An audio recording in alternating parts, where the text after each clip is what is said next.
बाड़मेर की एक शादी पूरे राजस्थान में सुर्खियां बटोर रही है। बाड़मेर की अंजलि कंवर ने पिता की तरफ से कन्यादान में 75 लाख रुपए गर्ल्स हॉस्टल को दान देकर एक मिसाल पेश की गई है। गर्ल्स हॉस्टल निर्माण के लिए अंजलि कंवर के पिता किशोर सिंह कानूर ने पहले ही 1 करोड़ रुपए का दान कर चुके हैं।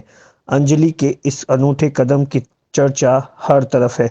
बाड़मेर की रहने वाली अंजलि ने बचपन में ही ये ठान लिया था कि वो पढ़ लिख कर आगे बढ़ेगी, क्योंकि आमतौर पर इस समाज में लड़कियां पढ़ना तो चाहती है लेकिन फैसिलिटी के चलते पढ़ नहीं पाती। लेकिन अंजलि के पिता ने अंजलि का साथ दिया और अंजलि पढ़ लिख कर अब एलएलबी कर रही है। जिसके बाद जब शादी की बारी आई तो अंजलि ने अपने पिता से कहा कि वो कन्यादान में 75 लाख रुपए बालिका हॉस्टल के लिए देना चाहती है और पिता ने अपना फर्ज निभाते हुए कन्यादान के दौरान ही 75 लाख रुपए गर्ल्स हॉस्टल के लिए डोनेट कर दिए।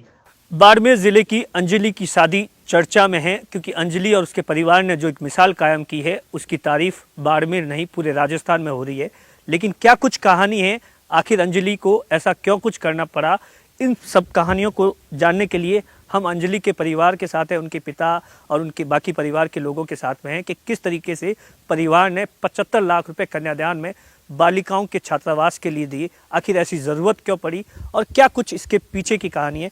सबसे पहले अंजलि के पिता से बातचीत करते हैं। अच्छा किशोर सिंह जी, एक चीज़ बताइए, आपने 1 करोड़ रुपए दिए थे, क्या ज़रूरत थी या किस तरीके की फैसिलिटीज़ इस वक्त है?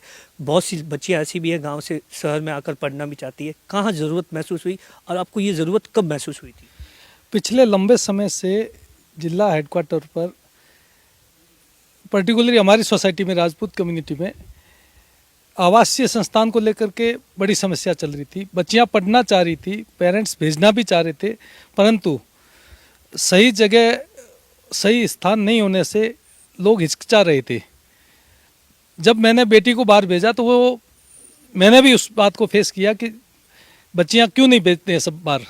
सही जगह नहीं थी, एक आवासीय छात्रावास की ज़रूरत थी। उसको लेकर के जब बच्ची को भेजा तो बच्ची ने वही बात कही। तब हमारे परिवार ने सबने सामूहिक होकर के ये निर्णय लिया कि क्यों ना अपन एक छात्रावास के लिए कुछ करें। हमारा नहीं, ये सब परमात्मा का था, वो ईश्वरीय आदेश ही था जिससे ये सब कुछ हुआ। तो फिर किस तरीके से आपने ये प्रोजेक्ट स्टार्ट किया था जो हॉस्टल्स का, वो कहाँ पहुँचा और अब ये 75 लाख रुपए की बात कहाँ से आई? 75 लाख रुपए की बात बेटी ने जब शादी की तैयारियां शुरू हुई तो बेटी ने कहा कि आप मुझे जो देना चाह रहे हैं कन्यादान के रूप में, मैं आपसे कुछ मांगना चाह रही हूँ, आप मुझे वो देने के लिए तैयार हैं क्या? तो मैंने कहा आप मांगो। आप उन्होंने कहा आप एक मेरे को खाली चेक दे दो, जो आपने प्रोजेक्ट शुरू किया है वो पूरा नहीं होगा इससे, और मैं चाहती हूँ कि मेरे को जो आप दे रहे हो वो सब कुछ उसमें लगा दें। इसलिए मैंने वो दिए और वो करीबन 75 लाख रुपए का आसपास का प्रोजेक्ट बकाया है, होना है। वो बेटी की इच्छा थी, उसको पूरा किया। एक पिता ने अपनी बेटी की इच्छा को पूरा किया है, उनके भाई साहब भी है। अच्छा, आप लोगों ने किस तरीके से शिक्षा को लेकर, जब किशोर सिंह जी की बेटी पढ़ रही थी, क्या क्या परेशानियां फेस की थी या फैसिलिटीज़ नहीं थी, जोधपुर भेजना पड़ा परिवार के लिए भी, क्योंकि सबको मनाना भी कितना डिफिकल्ट था? हमारा समाज में बेटियों के एजुकेशन लेकर इतना अवेयरनेस नहीं है, फिर भी हमारे परिवार ने सोनू को पढ़ाने के लिए ये सब की सहमति थी। पहले उसको राजमाता में भेजा, फिर दिल्ली से उसने डीयू में एजुकेशन ली, उसके बाद अभी वो एलएलबी कर रही है। तो ये सबका सामूहिक निर्णय था। उस सिचुएशन को देखते हुए डिस्ट्रिक्ट हेडक्वार्टर पे गर्ल्स एजुकेशन को लेके बहुत सारी गांव से जो लड़की आती प्रॉब्लम फेस कर रही थी, वो 8 या 10 के बाद स्कूल ड्रॉप कर रही थी। वो भी लड़कियां पढ़े हमारे समाज की, उसको ध्यान में रखते हुए हमने इस हॉस्टल का सामूहिक निर्णय लिया। मतलब जब बेटी को बाहर पढ़ाई करने के लिए बारी आई तो उसी वक्त ये फेस किया। अंजलि खुद मौजूद है, उनसे बात। अच्छा अंजलि, पहले तो ये बताइए आपकी एजुकेशन स्टार्टिंग से कहाँ से हुई थी और क्या आपने पढ़ाई को लेकर सपना देखा और किस तरीके का फेस किया? यहाँ फैसिलिटीज़ नहीं थी, क्या कुछ? मैंने 3rd क्लास से बाहर ही पढ़ाई की है, कभी घर पे तो बहुत ही कम, हॉस्टल में स्टार्टिंग से। तो तब से ही क्या जैसे सिचुएशंस आती गई कि मतलब यहाँ फैसिलिटी नहीं है तो बाहर जाना पड़ेगा। तो पहले बाहर 3rd क्लास से बाहर पढ़ाई की रानी पालना में, फिर बाद में वापस से जोधपुर, फिर दिल्ली, फिर बाद में वापस जयपुर, इस तरीके से पढ़ाई। तो अभी आप क्या कर रही है?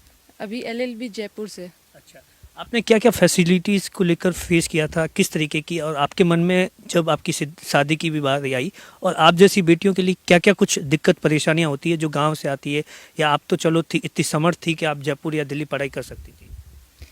फैसिलिटीज़ की बात करें तब पेरेंट्स तो साथ दे देते हैं, पर रहने के लिए नहीं हो पाता है, किसी की इनकम इतनी नहीं हो पाती ताकि वो अपने बच्चों को आगे तक बाहर तक नहीं भेज पाते।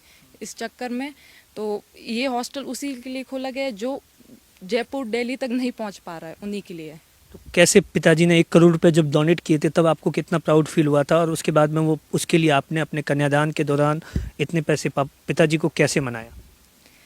जब 1 करोड़ रुपए दिए गए थे तब मुझसे ज़्यादा वो बालिकाएं खुश हुई होंगी जिन्हें जो इच्छा रखती है पढ़ने की, और जब वो इच्छा रखती है पढ़ने की तो उन्हें मुझसे ज़्यादा तो उन्हें खुशी हुई होगी। और जब मुझे जो मिल रहा था कन्यादान के रूप में तो मैंने भी इसी में लगवाने का सोचा। क्या सपना है, किस तरीके से जो गांव में आने वाली आपकी बहनें हैं वो किस तरीके से एजुकेशन में आगे बढ़े?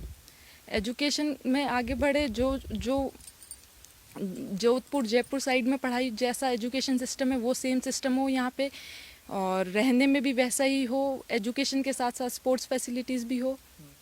तो एक बात बताइए कि बेटी के लिए आज के टाइम में पढ़ना कितना इम्पोर्टेंस है? नौकरी लगना अलग बात है, लेकिन पढ़ाई लिखाई कितना परिवार के लिए ज़रूरी है? पढ़ाई के जॉब इतनी ज़रूरी नहीं है जितनी पढ़ाई ज़रूरी है, क्योंकि एक जब मूवमेंट आता है आपकी एज में, आपकी लाइफ में, जब आपको कोई सपोर्ट ना करे पर आपके पास एजुकेशन और नॉलेज होती है जो आपको एट लास्ट मूवमेंट सपोर्ट करती है। ये अंजलि है। अंजलि ने बताया कि किस तरीके से उसने तो अपनी पढ़ाई चाहे दिल्ली या जयपुर पूरी कर ली, लेकिन बाकी बालिकाएं जो कि वहाँ पहुँच नहीं पाती उसकी के लिए इस हॉस्टल का निर्माण हो। अच्छा, आपने जब अपनी भतीजी को भेजा था तब क्या सोचा था, किस तरीके का हो, क्योंकि आप आमतौर पर बाहर भेजते नहीं है पढ़ाई के लिए? नहीं, जैसे भतीजी ने पहले शुरू से इंग्लिश मीडियम थे, हम तो काबिल ही थे, लेकिन भतीजी ने जो देखा कि बाहर ऐसा हॉस्टल में रहना, तो उस समय हमारे समाज की बालिकाएं बहुत कम थी, तो क्यों नहीं आ रही है। तब देखा अपन तो काबिल है, भेज देते हैं। बहुत सारे बच्चियां जैसे बाहर कहाँ पे रखे, एक अच्छे माहौल में। एक हमारे समाज में लड़की को बाहर पढ़ाई के लिए भेजना मतलब बहुत सारी दिक्कतें आती है। घर से बाहर निकलना एक युद्ध लड़ने जैसा होता है, एक अच्छा माहौल कहाँ मिले।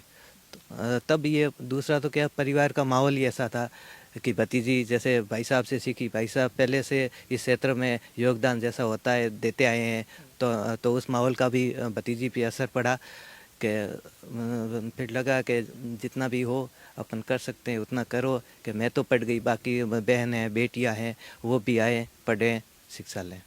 आप देखिए कि किस तरीके से इस परिवार ने, अंजलि ने और इस परिवार ने समाज की बेटियों की शिक्षा के लिए एक नई अलग जगाई है, एक ऐसा फैसिलिटीज़ देने जा रही है जो कि बेटियां पढ़ लिख कर आगे बढ़ सके। कैमरे के पीछे अश्विनी रामावत है, मैं आप